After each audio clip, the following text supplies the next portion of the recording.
मान्यवर कि आपने मुझे इस महत्वपूर्ण बिल पर बोलने का अवसर दिया और साथ ही मैं आभार व्यक्त करना चाहता हूं अपनी पार्टी की मुखिया आदरणीय बहन कुमारी मायावती जी को भी। The constitutional schedule tribe order second amendment bill 2022 के समर्थन में खड़ा हूं। मान्यवर तमिलनाडु की दो जातियां नरिकुरवन और करवीकुरन दोनों जातियों को आज अनुसूचित जनजाति में शामिल कर लिया गया है, जो मुख्यतः कुरंजी पहाड़ियों पर रहती हैं। मान्यवर इन अनुसूचित जातियों के लिस्ट में आने के बाद इनको मेजर फायदे मिलते हैं।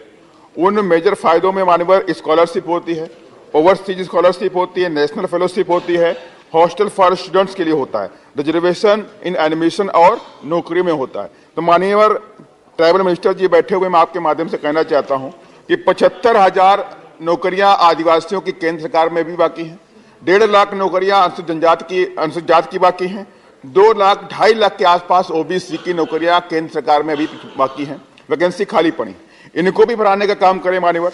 और साथ ही मान्यवर मैं मिनिस्टर जी से कहना चाहता हूं कि उत्तर प्रदेश में 2003 में एक स्कीम लेकर आए SC ST के छात्रों के लिए, जो गरीब छात्र थे SC ST के, उनको 0 फीस पर एडमिशन की व्यवस्था की गई और उस वक्त आदरणीय बहन कुमारी मायावती जी ने उनके उत्थान के लिए काम किया।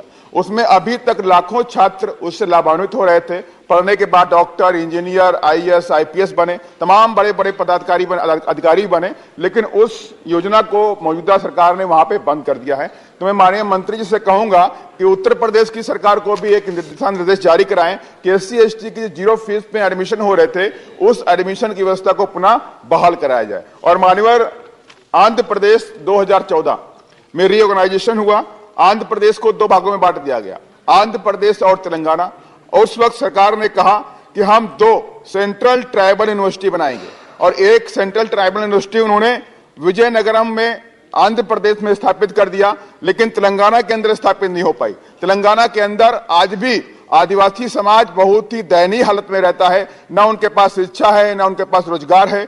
करीब करीब 40 लाख लोग यह डिमांड कर रहे हैं कि वहां पर सेंट्रल ट्राइबल यूनिवर्सिटी खोली जाए। उसके लिए वहां मुलुगु डिस्ट्रिक्ट में 335 एकड़ जमीन भी दे दी गई, लेकिन सारा काम फाइलों पे चल रहा है, उससे ट्राइबल समाज को फायदा नहीं होने वाला। हम माननीय मंत्री जी से कहेंगे, क्योंकि ट्राइबल विभाग से मिनिस्टर भी हैं, तो मैं उनसे कहना चाहूंगा कि central tribal university Telangana state में खोलने का जल्द से जल्द प्रावधान किया जाए और जल्द से जल्द उसे खोला भी जाए। और मान्यवर एक छोटी सी बात मैं आपसे वो कहना चाहता हूं, कंप्लेंट भी है, आपसे रिक्वेस्ट भी है।